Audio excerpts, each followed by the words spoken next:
Hoy quiero hablarte de 3 distopías que no son las típicas o que no son muy conocidas y que a mí me gustaron mucho. Si quieres saber cuáles son, pues quédate, que allá vamos.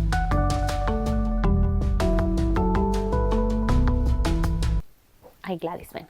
Hola, ¿qué tal? ¿Cómo estás? Yo soy Laura, esto es La Way de Sí y nada, te doy la bienvenida a este vídeo donde vamos a hablar de distopías, un tema que, honestamente, aunque no me alegra, tengo que decir que me pilla un poco casi de cerca porque tenía una semana muy Black Mirror, he tenido como la peor semana a nivel laboral de la historia, a nivel estrés y cosas absurdas y darse contra la pared de las cosas. Quizás sería más correcto decir que tenía una semana muy Amelina Tom en Estupor y Temblores, sí. Es más correcto, pero bueno, estoy en este ambiente un poco negro del que a ver si, yo que sé, grabando este vídeo y no sé, hablando de libros, que es lo que me gusta, consigo relajarme y cambiar un poco el ambiente, porque la verdad, hoy que estoy grabando es viernes, tengo un ánimo bastante malo. Voy a intentar que no se transmita en el vídeo y yo ser la primera, ¿no?, que grabar este vídeo me sirva un poco de terapia para desconectar de todo lo malo que ha pasado de lunes a viernes y ahora es el fin de semana y que no me reste ni un minuto, ¿no?, de mi tiempo libre y de mi tiempo de disfrute.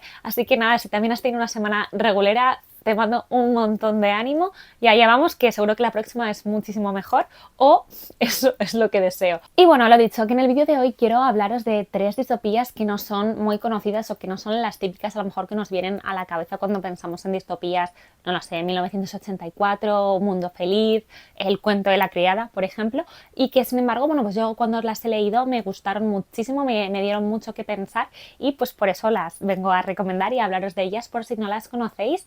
Súper brevemente, y no me quiero meter en detalles porque cuanto más te metes, pues más te puedes equivocar, y más si no eres alguien como experto en literatura. Yo, por ejemplo, no lo soy, yo soy simplemente pues una lectora aficionada.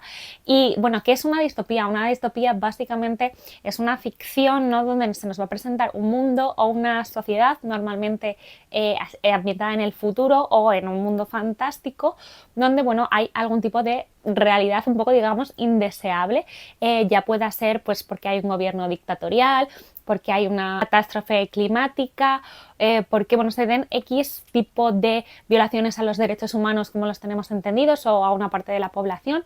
Bueno, al final distopía es, digamos, el antónimo de utopía, que es como pues eso, un mundo feliz y deseable. Pues distopía sería como un mal lugar, podríamos decir, un mundo, ¿no?, en el que no nos gustaría vivir.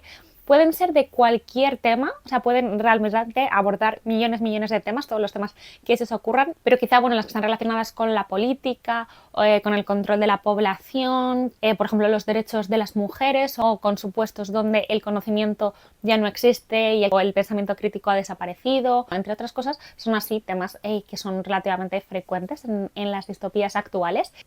Algo que a mí me gusta mucho de las distopías es que normalmente cuando están bien hechas y tienen una buena trama y están bien construidas, te animan mucho a pensar, te hacen mucho a reflexionar, porque realmente tienen algo que da miedo, porque tú ves que tu realidad, si sigue por X caminos, podría llegar a convertirse en eso.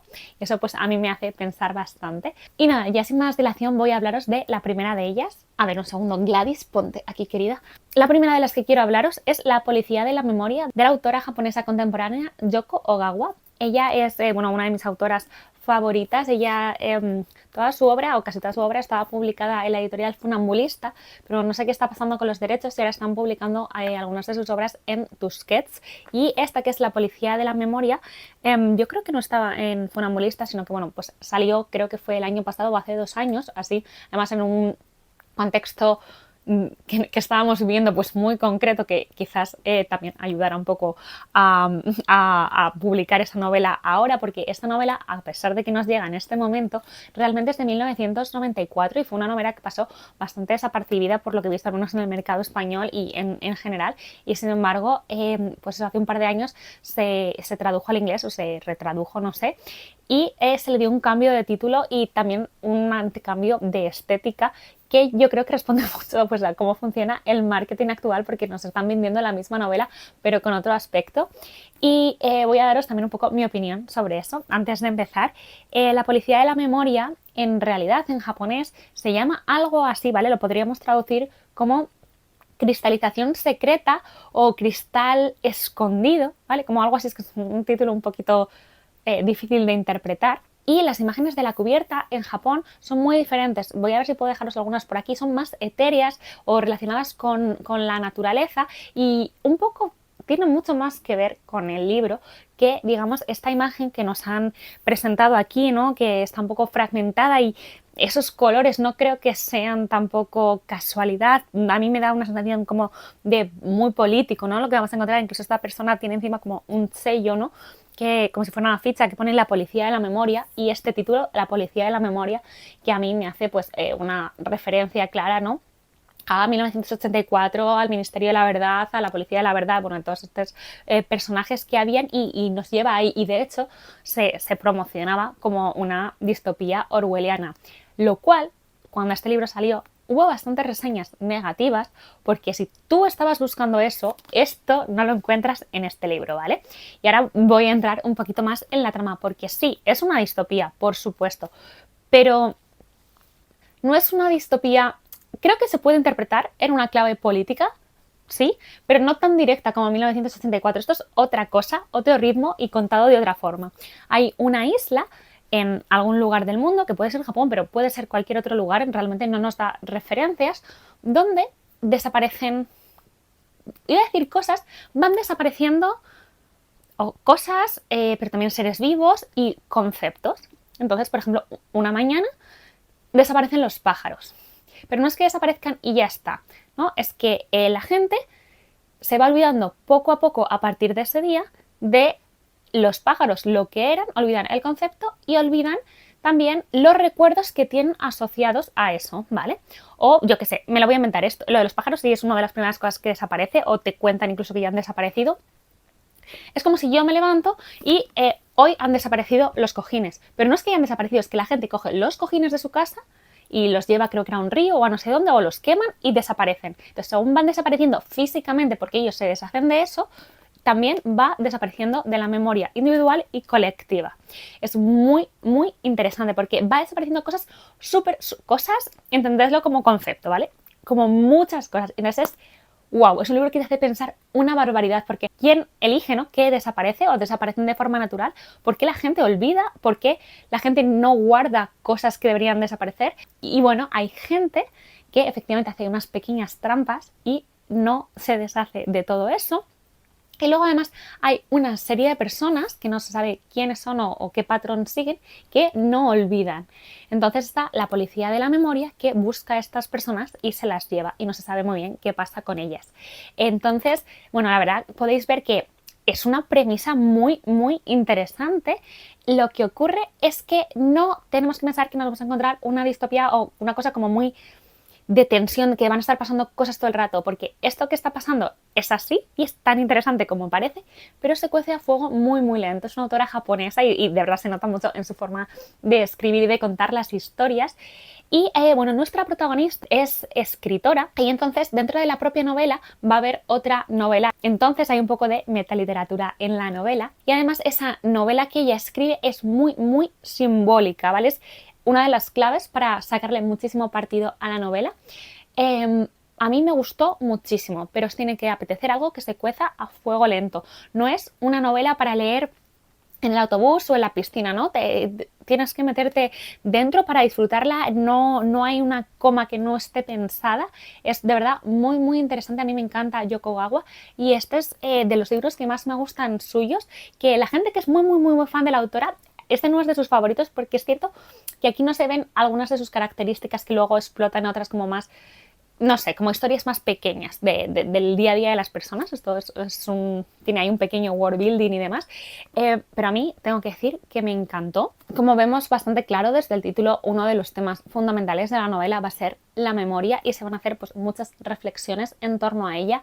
Lo podemos entender como que quien controla los recuerdos o quien controla la memoria de un pueblo o de una persona, desde el nivel individual hasta el nivel sociedad, pues va a controlar, ¿no?, a esa gente. Entonces, bueno, a quién le puede interesar que las cosas desaparezcan o no. Lo podemos aplicar un poco, pues claramente en nuestro día a día, podemos interpretarlo desde una clave de memoria histórica, pero luego también es una parte pues muy muy personal. ¿Qué somos sin nuestros recuerdos? Olvidarlo todo o tener mucha memoria, ¿es una bendición o es una maldición? La verdad que da para muchísimas, muchísimas reflexiones. Es un libro súper interesante, pero lo dicho, es una novela que no es trepidante. Hay momentos de tensión, pero se cuece a fuego lento. Fantástica, yo de verdad me gustó una barbaridad. Es que hay una escena, creo que si lo habéis leído vais a saber a qué me refiero. Hay una desaparición en concreto que, como está contada, es brutal, porque, bueno, pues parte de la novela se nos cuenta desde el punto de vista en primera persona de esa protagonista que vive en ese mundo, entonces vamos conociendo todo a partir de sus ojos. Y hay una de las desapariciones que vais a alucinar, es que es increíble, sobre todo cómo está narrado. Yo, o sea, al principio es que estoy siendo un poco críptica, pero ¿qué queréis que haga? Tú lees y no entiendes lo que está pasando y cuando te das cuenta, alucinas. La siguiente novela de la que quiero hablaros es Sinsonte, de Walter Tevis, que en España la edita Impedimenta. Yo creo que la sacó hace más o menos un año, pero en realidad es una novela de 1980 y quizás en otros países sí que sea pues más conocida. Diría que en Estados Unidos debe ser un clásico distópico, pero yo desde luego no la conocía hasta que la publicaron el año pasado. Además, justo coincidió que acababa de conocer a Walter Tevis porque hace nada había leído Gambito de Dama o Gambito de Reina a partir de que salió la serie Netflix y me encantó. Pues luego leí la novela, que la verdad que es una adaptación buenísima, pero tengo que decir que la leí sabiendo lo que pasaba perfectamente y lo disfruté un montón. Y tengo que decir que a Walter Tevis le debía de gustar bastante el tema del ajedrez, porque aquí también aparece un poquito. Y nada, en este caso es una mezcla de ciencia ficción con distopía. Va a estar localizada la historia pues, en un futuro pues, cercano o no. Está ambientado en la ciudad de Nueva York, en un momento donde, bueno, esta está poblada, al igual que el mundo, de seres humanos, pero también de robots. Entonces, bueno, que conviven perfectamente y cada uno, digamos, que tiene su lugar.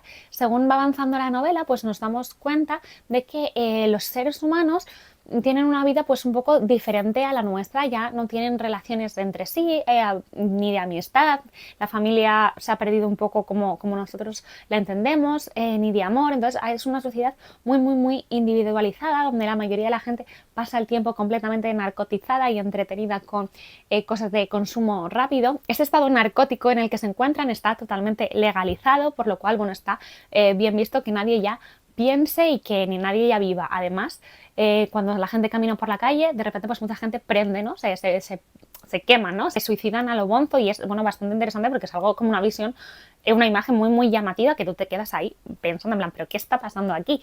Entonces, como podéis ver, el ser humano lleva una vida que yo creo que a nuestros ojos es bastante gris y triste, algo que no desearía yo, desde luego, una vida yo sola sin amistades o sin gente, sin ningún tipo de interacción real, ¿no?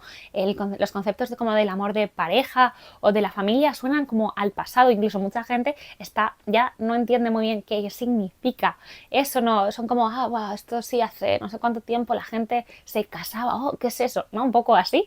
Y además, muy importante, es una sociedad donde ya no hay conocimiento, digamos, o forma parte está como los museos, en los archivos, ya no hay libros, la gente ya no aprende a leer. Vamos a tener un protagonista que es Paul, que es un humano, que él vivía en algún lugar de Estados Unidos, no recuerdo, quiero decir que era profesor, pero bueno, no recuerdo ahora mismo. Y por casualidad encuentra casi como unas reliquias del pasado unos libros infantiles y él aprende a leer él solo. Y esto hace que le contraten en Nueva York para transcribir una serie de películas mudas antiguas. Entonces, nada, y es contratado por un robot, ¿no? De una súper alta capacidad o de un alto nivel. Él tiene que transcribir lo que está pasando a nivel sentimental, entonces tiene que transcribir sentimientos que él no entiende y que solo conoce a través de los libros que puede ir leyendo. Entonces, nada, va a llegar a Nueva York, va a conocer a otra persona y entonces, bueno, ahí se desarrolla la trama, digamos, pero digamos ese es el punto de partida que tiene todo, que son, pues un mundo en el que el ser humano parece casi, o sea, absolutamente decadente, casi buscando su propia extinción en alguna manera. Hay robots que también nos van a plantear una serie de pensamientos muy interesantes en torno a qué es lo que hace humano a alguien. Y también los derechos, incluso ya no solo de los seres humanos, sino como también de los robots, porque, bueno, creo que es el primer capítulo, porque vamos a tener capítulos tanto narrados por un robot como narrados por Paul y otro personaje a través de diarios.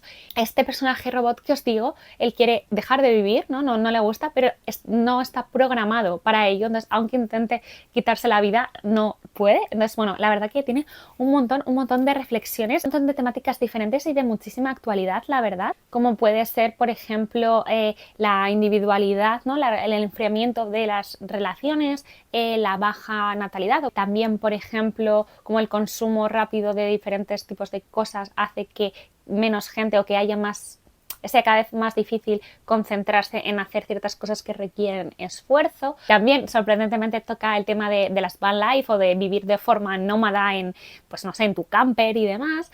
Y es guay porque un libro de 1980 habla, en cierta clave tú puedes leer perfectamente cosas de nuestra actualidad, y si a mí me dicen que esto se ha escrito ayer, me lo creo perfectamente porque es que es tal cual y me sorprende, ¿no? Como qué poco hemos cambiado para algunas cosas y me perturba y me gusta a la vez, ¿sabéis? Porque claro, al final nos está hablando un poco también de los peligros del aislamiento, ¿no? De los unos de los otros, nos habla del fin del pensamiento crítico y cómo se llega a eso.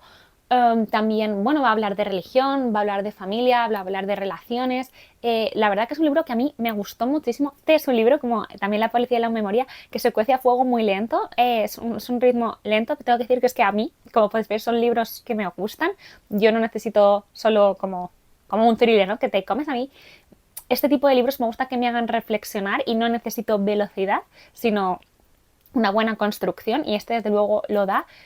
He leído reseñas de todo tipo que te dicen que es muy lento, que se desinfla, que si al final, personalmente yo tengo que dar mi opinión, a mí me gustó muchísimo, para gustos colores. Creo que, bien, te puede gustar menos que a mí, pero creo que seguramente puedes sacar cosas muy muy buenas de este libro.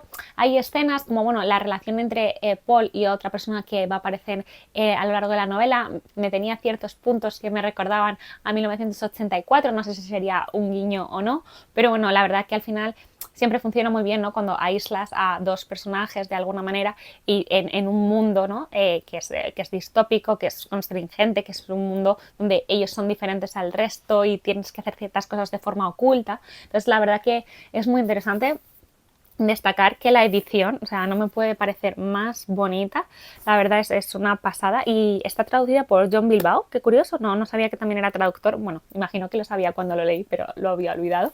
Y aquí detrás nos dice que tiene ecos de Fahrenheit 451, de Un mundo feliz o de Blade Runner. No he leído ninguno de los tres, por lo cual no os lo puedo decir, pero os lo digo porque, bueno, la editorial lo presenta así. Y nada, esta sería mi segunda recomendación. Y la tercera, y que acabo de leer ayer y que me ha encantado, de mis mejores lecturas de lo que va de 2023, sin duda, y uno de esos libros que sé que me va a dar muchísimo que pensar. De hecho, no paro de pensar en él y quizás por eso tampoco voy a dar grandes conclusiones, porque todavía no tengo del todo claro qué ha pasado en este libro. Os estoy hablando de El cielo en la selva, que está escrito por la autora cubana Elaine Vilar Madruga, que ella es también la autora de La tiranía de las moscas. No sé si lo conocéis, pero al menos aquí en España es bastante conocido. Y yo lo tenía pendiente desde hace un montón de tiempo porque todo el mundo hablaba muy muy bien. Y luego hubo un momento que empecé a ver reseñas no tan positivas y bueno, quedó un poco en el olvido. Y leyendo este libro me ha dado ganas de leer el otro, no solo porque me ha gustado, sino entiendo ahora esa disparidad de opiniones en relación a La tiranía de las moscas, porque igual que yo le he dado 5 estrellas y me ha parecido un libro extraordinario, pero un libro brutal, si a alguien le da una estrella, tampoco puedo decir me sorprende, porque entiendo que no es un libro para todo el mundo en ningún caso. Los otros dos tampoco, pero me parecen mucho más, no sé, como que pueden llegar a gustar a muchas más personas. Este es un libro especial y os cuento. Básicamente está ambientado en un lugar dentro o en torno a una selva donde vive pues una familia de mujeres principalmente, donde pues tanto la abuela ha pasado allí la gran parte de su vida como sus 2 hijas y bueno, una serie y luego bueno, pues otras generaciones, porque han tenido muchos hijos, y ellas viven allí y tienen un poco como por tradición, porque si no va a pasar algo, que tener hijos para luego sacrificarlos o llevarlos a la selva para que la selva se los coma, ¿vale? Entonces, la selva parece que lo hacen porque, bueno, si no, la selva puede ser que o les quite la protección que les da o, no sé, que les pase algo malo. Es un poco misterioso todo, tampoco quiero profundizar en lo que va pasando, pero digamos ese es el punto de partida, ¿no? Mujeres que se ven forzadas a tener hijos para entregárselos a la selva sin, tener oportunidad de hacer otra cosa. Es un libro muy misterioso, es un libro que está contado desde el punto de vista de diferentes personajes y es un libro que yo he devorado. devorado como la selva devora a esos niños y a esas personas. Es un libro muy oscuro, es un libro que tiene escenas muy desagradables, es un libro que habla en ocasiones de forma sórdida, no es un lenguaje necesariamente bonito, en otras partes sí. Comento todo esto un poco para que sepáis si es un libro que os pueda encajar o no. Es un libro que está escrito de forma maravillosa y es un libro para leer con un cuaderno al lado e ir tomando notas de tus teorías, porque yo creo que es uno de esos libros. Creo no, es uno de esos libros de los que te está contando una cosa, pero te está hablando de muchas otras que tú tienes que interpretar a través del simbolismo que nos cuenta o a través directamente de lo que nos está diciendo, hacia dónde crees que va y por qué crees que lo dice. Tiene toques de realismo mágico, podríamos decir, sí, sin duda, pero también quizás más folclore local, mezcla con, bueno, pues con tradiciones y con creencias. No sé si son todas de Cuba, algunas yo sí que he detectado de Cuba buscando en internet, pero no sé también beberá de otros lugares de América Latina. Yo he quedado, o sea, sumamente fascinada. Es un libro del que no me cansaría de hablar, es un libro que saco aquí. Estoy creando este vídeo porque he leído este libro y quiero animarnos a leerlos y sobre todo quiero animar, por favor, a quien lo lea, que venga a comentarlo conmigo. Hay una chica que se llama Raquel en Instagram, su perfil es tonto el que no lea, y ella también lo ha leído. Bueno, nosotras leemos a veces juntas, la verdad, y siempre disfrutamos mucho haciéndonos un montón de audios muy largos. Yo creo que este está batiendo el récord porque de verdad tiene un montón de escenas que necesitas darle una vuelta a comentarlas, y el tema de los significados hemos sacado diferentes, ¿cómo deciros, no? Interpretaciones dentro de la propia novela, que todas ellas conviven. Es una fantasía, la verdad. Tiene escenas que son oscuras y que rozan el terror, pero no da miedo, ¿vale? Quiero decir, yo soy muy cagada, no me gusta pasar miedo, pero no es un miedo de, me van a matar o, pienso que va a pasar algo aquí en mi habitación. No, es como, de repente, pues, como no sabes que en algunas escenas se te acelera el corazón y van pasando una serie de cosas que tú vas en tu cabeza intentando como crear el camino y entender y unir. Y bueno, yo lo tengo no solo subrayado, sino anotado. Tengo tanto las notas del móvil como un cuaderno que a veces llevo encima, o sea, lleno de notas, y quiero a ver si este fin de semana puedo centrarme y darle una vuelta a aquello y a ver qué saco en conclusión. Os digo que Raquel y yo llevamos fácil 3 o 4 horas de audios. Es que es una burrada, es uno de esos libros que os animo mucho a leerlo en lectura conjunta o en un club de lectura, porque de verdad, merece muchísimo la pena. Esto es, no sé cómo deciros, una barbaridad. ¿Qué queréis que os diga? Esto es una burrada de libro. He tenido un pequeño percance con la cámara, igual notáis algo extraño, perdón. En este libro vamos a conocer las voces de diferentes mujeres, de diferentes generaciones y también de diferentes mundos que van a convivir en este lugar tan asfixiante a ratos, pero que también tiene pues unas dicotomías, ¿no? Es un lugar de cosas y sentimientos que se enfrentan. Lo siento, estoy siendo muy críptica de nuevo, pero no puedo hablaros de este libro de otra manera sin, yo creo, destriparlo y sin, sobre todo, quizás volcar lo que yo he interpretado, que no necesariamente es lo correcto.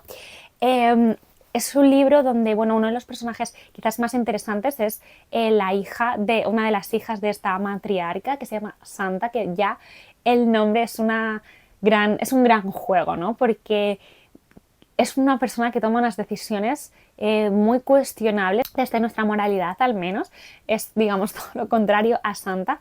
Y al mismo tiempo, si quizás tomamos la visión cristiana, desde luego que vamos a ver que es alguien que es totalmente entregada, alguien que es una mártir en cierta manera, porque su vida está entregada a un propósito que no es a ella, ¿no? Para algo superior. Es un personaje muy, muy sufriente.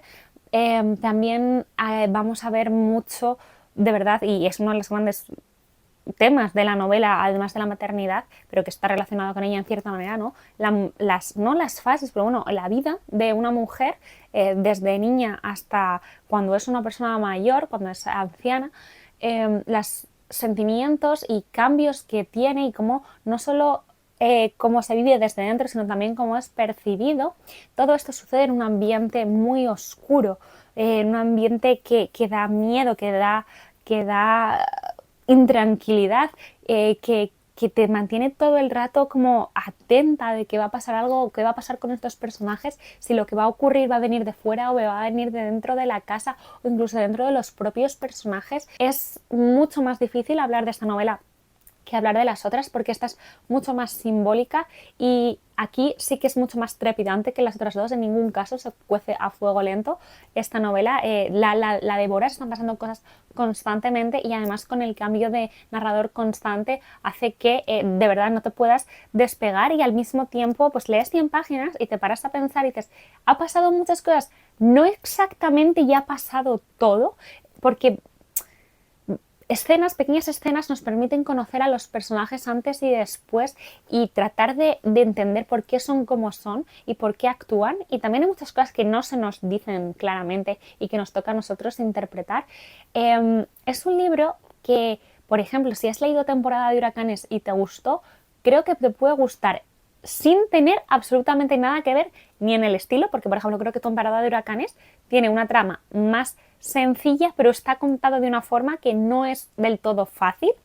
Y aquí es al contrario, aquí está contado de una forma muy ligera, pero lo que nos cuenta tienes que poner mucho de aquí.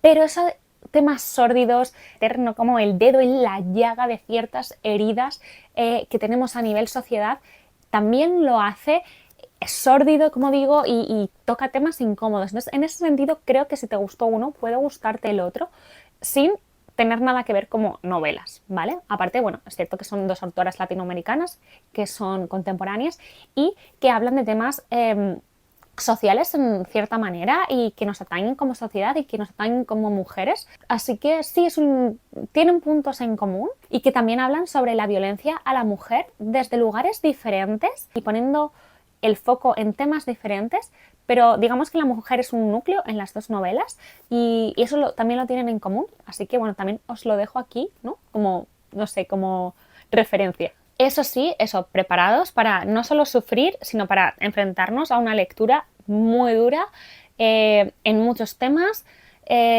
temas también incómodos de leer, más que quizás duros de llorar y de tristeza, más duros de estoy leyendo algo que me incomoda, estoy leyendo algo que me molesta mucho.